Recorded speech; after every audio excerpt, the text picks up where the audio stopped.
Hi! Hello! నమస్తే అందరికీ. Welcome to my channel. ఇప్పుడు మనం చెప్పుకోబోతున్న స్టోరీ 'అతనితో కలిసిన రాత్రి' ఎపిసోడ్ 100. ఇప్పుడు అన్వి పాప ఒక్కదానితో ఇంట్లో బీభత్సం జరుగుతుంటే, ఇంకా ఇంట్లోకి వస్తున్న ఇద్దరు పిల్లలతో ఆ తర్వాత ఇల్లు ఎలా ఉంటుందో అనుకుంటూ ఉన్నారు పెద్దలందరూ కలిసి. ఇక మన అన్వి పాపకి 1 ఇయర్ అయిపోవడంతో నడవడం కూడా చేస్తూ ఇల్లు పీకి పందిరి వేస్తూ ఉంటుంది. అక్కడి వస్తువులు ఇక్కడ, ఇక్కడి వస్తువులు అక్కడ, వస్తువులన్నీ పగలగొట్టడం మన పాపకి చాలా సంతోషం అన్నమాట అలా చేయడం. పైగా అన్వి పాపను బెదిరించే వాళ్ళు ఎవ్వరూ లేరు కదా ఇంట్లో. పగిలితే పగిలిందిలే అని ఎప్పటికి అప్పుడు మెయిడ్స్‌తో జాగ్రత్తగా క్లీన్ చేయిస్తూ ఉంటారు. అక్కడ అన్వి పాపను బెదిరించేది ఒక్క అను ఒక్కతే. పాపని ఏమైనా అంటే చాలు ఇక అందరూ అను మీదకి రివర్స్ అయ్యి యుద్ధానికి పోతారు ఏమైనా అంటే. అందుకే మీ ఇష్టం ఉన్నట్టు చావండ్రా అయ్యా అని అనుకుంది అను. ఈ మధ్యలోనే అను చెల్లి వైష్ణవి మ్యారేజ్‌కి కూడా వెళ్ళి వచ్చారు అందరూ ఫ్యామిలీ అంతా కలిసి. వైష్ణవి చాలా సంతోషపడింది.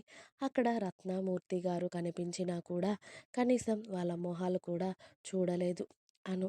వైష్ణవినే పాపని ఎత్తుకొని మూర్తి గారి దగ్గరికి వెళ్ళి నీ మనవరాలు నాన్న అని పరిచయం చేసింది.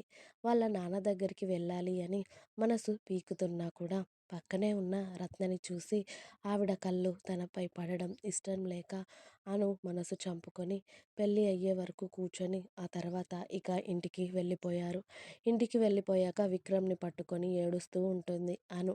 ఒక్కసారి మాట్లాడితే ఈ బాధ ఉండేది కాదు కదా! అక్కడే వెళ్ళి మీ నాన్నతో మాట్లాడితే అయిపోయేది కదా! అన్నాడు విక్రమ్. లేదు విక్రమ్ గారు, ఆవిడ కళ్ళు నా మీద, నా పిల్లల పైన పడడం అస్సలిష్టం లేదు నాకు. ఆవిడ కళ్ళు ఒకసారి నా మీద పడినందుకే జీవితంలో ఎంతో బాధ, ఎన్నో దెబ్బలని అనుభవించాను. నాకు తెలుసు కదా! నేను తన కూతురు లాంటి దాన్నే కదా! నా జీవితాన్నే నాశనం చేయాలి అని చూసింది. అలాంటి ఆవిడ నీడ కూడా నా మీద పడడం నాకిష్టం లేక వెళ్ళలేదు అని కాసేపు ఏడ్చి ఊరుకుంది. అలా అను ఇంకా మోక్ష ప్రెగ్నెన్సీని ఎంజాయ్ చేస్తూ ఉన్నారు. ఇప్పుడు అనుకి 6 మంత్స్ అయితే మోక్షకి 4 మంత్స్. ఇద్దరికీ 2 మంత్స్ డిఫరెన్స్ అన్నమాట. రేయ్! ప్రెగ్నెన్సీ వచ్చినప్పటి నుండి నువ్వు ఇంకా అసలు ఇంట్లోనే ఉండడం మానేశావు. అంతకు ముందైనా ఇంటికి త్వరగా వచ్చేవాడివి. ఇప్పుడు నీతో నాకు టైం ఇస్తే నాకు టైమ్ స్పెండ్ చేయాలి అనిపిస్తుంటే నువ్వు మాత్రం ఎప్పుడూ లేట్‌గా వస్తున్నావు తెలుసా? అని జైని తిడుతూ ఉంటుంది మోక్ష. జై అర్ధరాత్రి ఆఫీస్ నుండి రావడంతో. లేదే ప్రాజెక్ట్ ఒకటుంది. నేనే కాదు నీ అన్న కూడా అక్కడే ఉంటున్నాడు. ఇద్దరికీ వాచిపోతుంది. వాడిప్పుడే అటెళ్ళాడు. నేనిప్పుడు ఇటు వచ్చా. టైం అలా ఏడ్చింది. ఏం చేయమంటావు చెప్పు? ఇంకొక 1 మంత్ అంతే. కావాలి అంటే మీ అన్నని బతిమిలాడో, బుజ్జగించో లీవ్ తీసుకొని నేను డెలివరీ వరకు ఇంట్లోనే ఉంటాను. ఓకేనా? ఒక్క 1 మంత్ వరకు కాస్త ఓర్చుకోవే నా బంగారం కదా! అని మోక్షని బుజ్జగించడం మొదలుపెట్టాడు జై. సరేలే ఏం చేస్తాం. ఇక పెళ్ళయ్యే వరకు నేను నీ చుట్టూనే తిరిగాను. పెళ్ళయ్యాక కూడా నేనే నీ చుట్టూ తిరుగుతున్నాను తప్పితే నేనంటే అసలు నీకిష్టమే లేదురా. పెళ్ళాం ప్రెగ్నెంట్ అయ్యింది.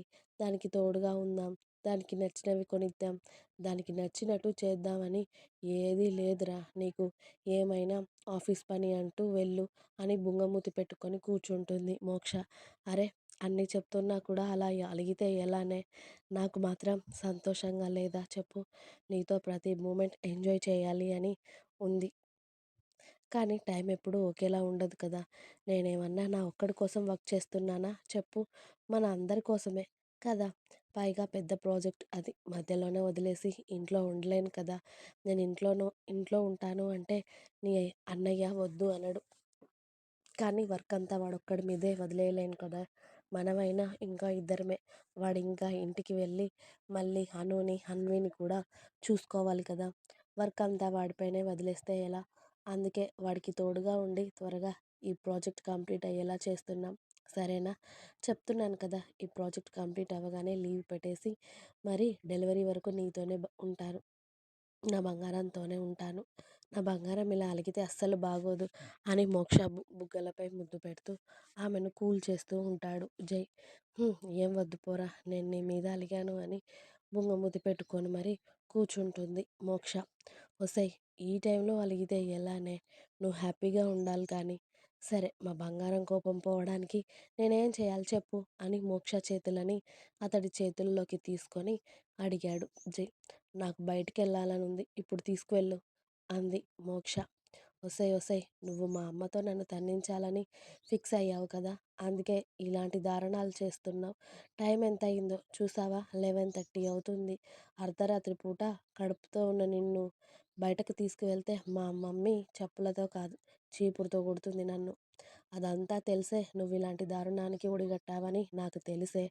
ఎందుకే మొగుడంటే నీకింత కూడా జాలి, దయ లాంటివి ఏమీ లేవే అని వాపోయాడు జై. అబ్బా జై! నిన్ను తన్నించడానికి నేను అడగట్లేదురా. అయినా నిన్ను తన్నడానికి అత్తయ్యనే కావాలి ఏంట్రా? నేను తన్నలేనా? అది కాదు విషయం. నాకు బయటికి వెళ్ళాలనుంది. ప్రెగ్నెన్సీ అప్పటినుండి ఇంట్లోనే ఉంచేశారుగా.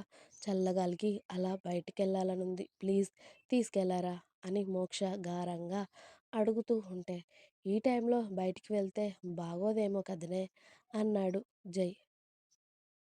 రేయ్! నువ్వేమైనా నన్ను కాలినడకన తీసుకెళ్తున్నావా? కారులోనే కదా! కారులో కూర్చొని డ్రైవింగ్ చేయడానికి ఏంట్రా నొప్పి నీకు? అని అరిచింది మోక్ష. నిజంగా రాక్షసి గయ్యాళివే నువ్వు. ఏదైనా కావాలి అంటే వెంటనే అయిపోవాలి.